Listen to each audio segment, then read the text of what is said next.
जब भी कोई स्टूडेंट इलामा इकबाल ओपन यूनिवर्सिटी को अपनी फर्दर स्टडीज के लिए सिलेक्ट करता है तो वो इस बात को जरूर मद्देनजर रखता है कि ऐसे कोर्स ऐसे सब्जेक्ट सिलेक्शन हो कि उसके लिए परेशानी का बायस ना बने और वो कम वक्त में ज्यादा स्टडी कर सके, ज्यादा अच्छे मार्क्स गेन कर सके, उसे ट्यूशंस की जरूरत ना पड़े, वो अपने ओन पे स्टडी कर सके। ऐसी सिचुएशन में बहुत सारे ऐसे कोर्स आ जाते हैं जो कि स्टूडेंट्स के लिए प्रॉब्लमेटिक बन जाते हैं। स्पेशली बीकॉम, एमकॉम और एमएससी एडमिनिस्ट्रेटिव साइंस के स्टूडेंट्स के लिए फाइनेंशियल अकाउंटिंग एक ऐसा बड़ा हर्डल है जिसकी वजह से वो इन सब्जेक्ट कोर्स में एडमिशन लेने से पहले 10 दफा सोचते हैं। स्पेशली वो स्टूडेंट्स जिनका बैकग्राउंड अकाउंटिंग और फाइनेंस का नहीं होता, उनको काफी ज्यादा प्रॉब्लम्स फेस करनी पड़ती हैं। यही बात माइंड में रखते हुए मैं आप लोगों के लिए लेकर आई हूँ फाइनेंशियल अकाउंटिंग की सीरीज, लेक्चर सीरीज, और मैं पूरी कोशिश करूंगी कि तमाम ऐसे स्टूडेंट्स जो इलामा इकबाल ओपन यूनिवर्सिटी के थ्रू पढ़ना चाह रहे हैं, अपनी फर्दर स्टडीज को, हायर स्टडीज को अचीव करना चाह रहे हैं, तो उन स्टूडेंट्स के लिए ये फाइनेंशियल अकाउंटिंग एक हर्डल नहीं बल्कि एक प्लस पॉइंट साबित हो, ताकि वो इसमें मैक्सिमम मार्क्स स्कोर करके अपना जीपीए मजीद इंप्रूव कर सकें। बीकॉम लेवल के स्टूडेंट्स हैं आप, एमकॉम से बिलोंग करते हैं, या एमएससी एडमिनिस्ट्रेटिव साइंस के स्टूडेंट्स हैं, या कोई भी ऐसे कोर्स से कनेक्टेड हैं जहां पर फाइनेंशियल अकाउंटिंग और बेसिक्स ऑफ अकाउंटिंग यूज होती है, आपके लिए ये वीडियो बहुत ज्यादा हेल्पफुल रहने वाली है। ये कंप्लीट लेक्चर सीरीज सिर्फ स्पेसिफिकली आप लोगों की आसानी के लिए मैंने स्टार्ट की है, और मैं उम्मीद करती हूं कि आप लोगों का साथ और आप लोगों के लाइक, शेयर और सब्सक्राइब से मुझे मोटिवेशन मिलती रहेगी और मैं इंशाल्लाह बहुत अच्छे से इन तमाम लेक्चर्स को कंप्लीट कर सकूंगी। सो चलते हैं अपनी वीडियो की तरफ। अस्सलाम वालेकुम and welcome to my channel AHA assistants. Dear students, financial accounting क्या है? फाइनेंशियल अकाउंटिंग बहुत सारे लोग समझते हैं, स्टूडेंट्स को लगता है जैसे बहुत ही डल सब्जेक्ट है, पर ऐसा बिल्कुल भी नहीं है। चंद अकाउंटिंग बेसिक्स हैं, अगर वो आपको पता लग जाए तो उसके बाद यकीन माने आपके लिए financial accounting as a fun हो जाता है। आप बहुत इजीली इसको कर पाते हैं क्योंकि जो हम चीजें इसमें पढ़ रहे होते हैं वो नॉर्मल रूटीन में हम ऑब्जर्व भी कर रहे होते हैं। तो जब हम उनकी बेसिक को समझ जाते हैं तो हमारे लिए बहुत ईजी हो जाता है उस चीज को अप्लाई करना। सो आज की इस वीडियो में मैं आपके साथ डिस्कस करने जा रही हूँ व्हाट इज अकाउंटिंग, अकाउंटिंग का प्रोसेस क्या होता है, डेबिट एंड क्रेडिट क्या है, और इस तरह बहुत सारी मजीद बेसिक चीजें। बहुत सिंपल वीडियो है। मैंने अपनी तरफ से कोशिश की है कि कुछ एग्जाम्पल्स की हेल्प से आपको समझाने की ट्राई करूं, ताकि जिन स्टूडेंट्स का स्पेसिफिकली बैकग्राउंड अकाउंटिंग और फाइनेंस का नहीं है वो भी इसे बहुत अच्छे से समझ सकें और बहुत अच्छे तरीके से अपने पेपर्स को अटेम्प्ट करके मार्क्स स्कोर कर सकें। So make sure to watch my video till end. सबसे पहले बात कर लेते हैं व्हाट इज फाइनेंशियल अकाउंटिंग। देखिए, बहुत इजी सी एग्जांपल मैं आपको देती हूँ। कोई भी कंपनी हो किसी भी चीज की, ठीक है, हर कंपनी में रोजाना बहुत सारी फाइनेंशियल ट्रांजैक्शंस हो रही होती हैं, बहुत सारा फाइनेंशियल डेटा होता है जो जनरेट हो रहा होता है। जिस तरह फॉर एग्जांपल बिल्स होते हैं, वाउचर्स होते हैं, रसीदें होती हैं, इस तरह मतलब बहुत सारा फाइनेंशियल डेटा है जो कि रोज जनरेट हो रहा होता है। अब अकाउंटिंग में हम करते क्या है कि ये जो फाइनेंशियल डेटा है ना, इसे एज एन अकाउंटेंट रिकॉर्ड किया जाता है। यानी वो तमाम फाइनेंशियल डेटा को रिकॉर्ड किया जाता है, फिर उसको डिफरेंट कैटेगरीज में कैटेगराइज किया जाता है, फिर सिस्टमेटिकली अरेंज करते हैं और फिर अरेंजमेंट के बाद हम उसे समराइज करते हैं। अब ये जो कंप्लीट प्रोसेस होता है ना, रिकॉर्डिंग का, कैटेगराइजिंग का, समराइजिंग डेटा, इस तमाम प्रोसेस को हम फाइनेंशियल अकाउंटिंग कहते हैं। पर एक बात जरूर माइंड में रखिएगा कि फाइनेंशियल अकाउंटिंग क्या है कि हम इस डेटा को मीनिंगफुल फॉर्मेट में समराइज करें। So what is financial accounting? Summarising the financial data into meaningful format. अब ये मीनिंगफुल फॉर्मेट क्या है? देखिए स्टूडेंट्स, होता क्या है कि जो फाइनेंशियल डेटा को अरेंज किया जाता है, अब उसके डिफरेंट फाइनेंशियल यूजर्स होते हैं। फाइनेंशियल यूजर्स का क्या मतलब है? इसमें कोई भी हो सकता है, इसमें मैनेजमेंट हो सकती है, इसमें शेयर होल्डर्स हो सकते हैं, इसमें बिजनेस ओनर्स हो सकते हैं, इवन के गवर्नमेंट भी हो सकती है, या कोई भी क्रेडिटर्स भी हो सकते हैं। कोई भी ऐसा बंदा जिसको वो डेटा यूजफुल होगा वो फाइनेंशियल यूजर है, ठीक है। अब क्या होता है कि जब हम एक डेटा को प्रॉपरली अरेंज करते हैं मीनिंगफुल फॉर्मेट में, जिसकी कंप्लीट मीनिंग्स एक्सप्लेन की जा सके, तो उससे क्या होता है कि इन फाइनेंशियल यूजर्स को काफी ज्यादा हेल्प मिलती है। उनको डिसीजन मेकिंग में हेल्प मिलती है, उनको कंस्ट्रक्टिव पॉलिसीज बनाने में हेल्प मिलती है, उन्हें उस डेटा को समझ के फर्दर इम्प्लीमेंट करने में, बिजनेस के ऑपरेशंस को रन करने में हेल्प मिलती है। तो इस तरह से ये मीनिंगफुल डेटा जो है ना, ये बहुत ज्यादा उनके लिए बेनिफिशियल हो जाता है। अब ये इस एक डेफिनेशन में, फाइनेंशियल अकाउंटिंग की इस एक 2 लाइन डेफिनेशन में मैंने आपको इसके बेनिफिट्स भी एक्सप्लेन कर दिए और साथ ही साथ इसकी इंपॉर्टेंस भी बता दी। कैसे? देखिए, मैंने आपको बताया कि फाइनेंशियल यूजर्स के लिए किस तरीके से फाइनेंशियल अकाउंटिंग हेल्पफुल है for making constructive decisions, for making policies, for planning, for implementing policies. ठीक है, इस तरह से और भी बहुत सारे इंपॉर्टेंस और बेनिफिट्स आ जाते हैं। अब बात ये होती है, अब फर्दर जो नेक्स्ट हम क्वेश्चन करते हैं वो ये कि इस फाइनेंशियल अकाउंटिंग तो ठीक है, हमने समझ लिया, लेकिन इस फाइनेंशियल डेटा को हम मीनिंगफुल फॉर्मेट में अरेंज कैसे करेंगे? जाहिर है, मैंने ये तो आपको कह दिया कि फाइनेंशियल अकाउंटिंग क्या है, कि हम डेटा को रिकॉर्ड करें, समराइज करें, अरेंज करें मीनिंगफुल फॉर्मेट में। पर अब ये मीनिंगफुल फॉर्मेट क्या है? तो जो मीनिंगफुल फॉर्मेट है वो है हमारा बैलेंस शीट और profit and loss statement.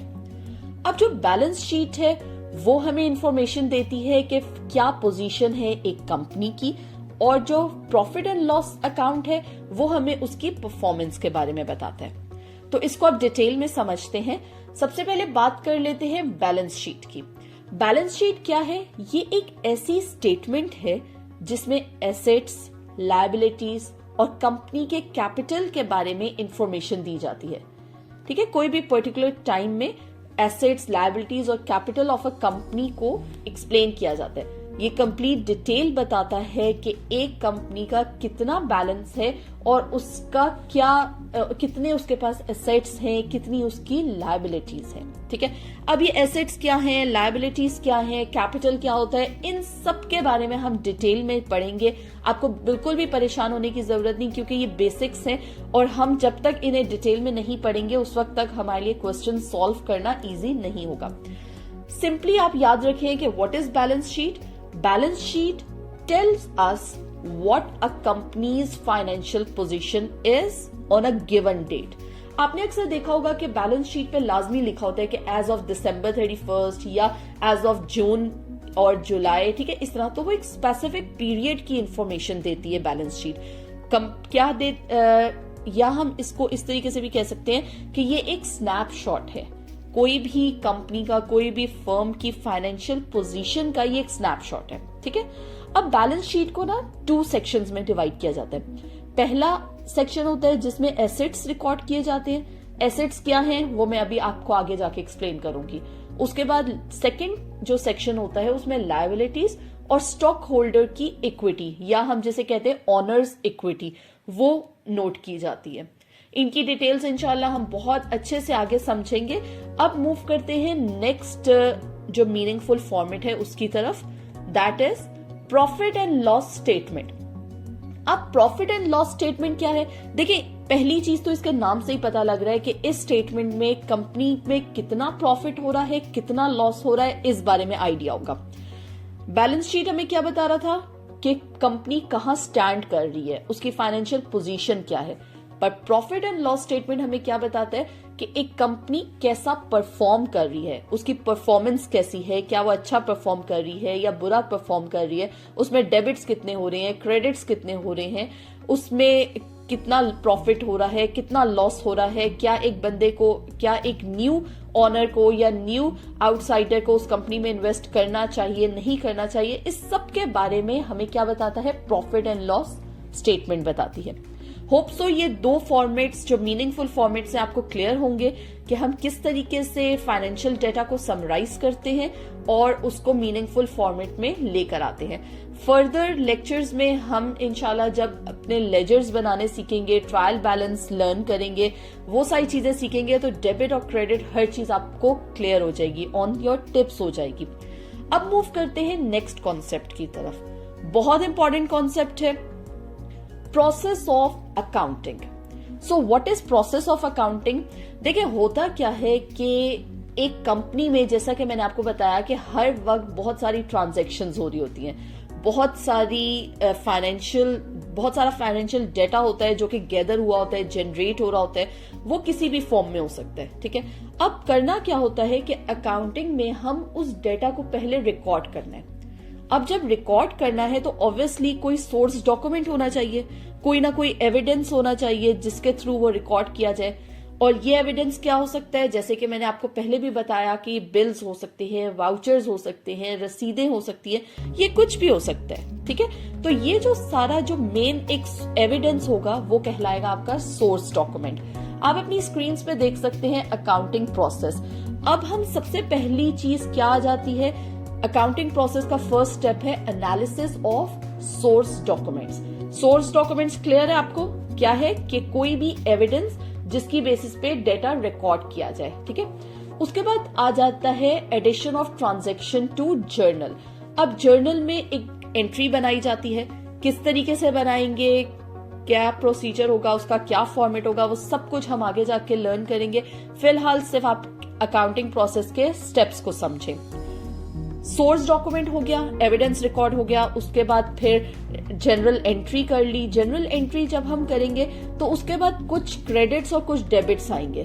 Credit and debit के बारे में मैं आपको आगे जाके एक्सप्लेन करूंगी, उनकी डिटेल्स को हम समझेंगे। फिलहाल हम जस्ट अकाउंटिंग का बेसिक प्रोसेस को समझ रहे हैं। सो अब हम इस लेजर से क्या करेंगे कि हम जितने भी बैलेंसेस आए होंगे उन्हें एक जगह पे समराइज कर लेंगे। उन्हें समराइज करने के बाद जो एक फॉर्मेट आपके सामने आएगा उसे हम कहेंगे ट्रायल बैलेंस। फिर ट्रायल बैलेंस के बाद हम लास्ट में प्रिपेयर करेंगे फाइनेंशियल स्टेटमेंट्स को। अब ये फाइनेंशियल स्टेटमेंट्स क्या हैं? वही जो कि मैंने आपको बताई, बैलेंस शीट और प्रॉफिट एंड लॉस स्टेटमेंट। इसके अलावा कुछ मजीद स्टेटमेंट्स भी हैं जिनको हम कैटेगराइज करते हैं अंडर फाइनेंशियल स्टेटमेंट्स, पर इस मोमेंट पे हम just profit and loss statement पे और बैलेंस शीट पे फोकस करेंगे। बैलेंस शीट क्या है, जल्दी से रिकॉल कर लेते हैं। एक ऐसी स्टेटमेंट जिसमें एसेट्स, लायबिलिटीज और ऑनर्स इक्विटी एक्सप्लेन की जाए और वो financial position of a company को बताता है कि पोजीशन क्या है एक कंपनी की, इसके पास कितने एसेट्स हैं, कितनी लायबिलिटीज हैं, इसके पास कितनी अमाउंट है, ठीक है। और उसके बाद फिर प्रॉफिट एंड लॉस स्टेटमेंट क्या है, वो फाइनेंशियल परफॉर्मेंस के बारे में बताता है कि एक कंपनी कहाँ स्टैंड कर रही है, उसके कितने प्रॉफिट हैं, उस पर कितना लॉस हो रहा है, क्या किसी को उसमें इन्वेस्टमेंट करनी चाहिए या नहीं करनी चाहिए, इस सब के बारे में प्रॉफिट एंड लॉस स्टेटमेंट बताती है। सो अब ये जो कंप्लीट प्रोसेस है ना, accounting process of analysis of source document से लेकर प्रिपरेशन ऑफ फाइनेंशियल स्टेटमेंट्स तक, इसे एक खास नाम दिया गया है। और क्या नाम दिया गया है? Book keeping. तो ये जो कंप्लीट प्रोसेस हमने अभी समझा, सोर्स डॉक्यूमेंट से लेकर प्रिपरेशन ऑफ फाइनेंशियल स्टेटमेंट्स तक, इसे हम बुक कीपिंग कहते हैं। सो ये बहुत सिंपली अकाउंटिंग जॉब है, ठीक है। जो बुक कीपिंग क्या है, it's a simple accounting job. और ये कंप्लीट प्रोसेस है अकाउंटिंग का जो कि हम डिस्कस करते हैं बुक कीपिंग में। इसी के साथ हम आज का लेक्चर एंड करते हैं। इंशाल्लाह मिलेंगे लेक्चर नंबर 2 पे with more important concepts of financial accounting. Stay tuned to my channel. Thank you for watching. अल्लाह हाफिज।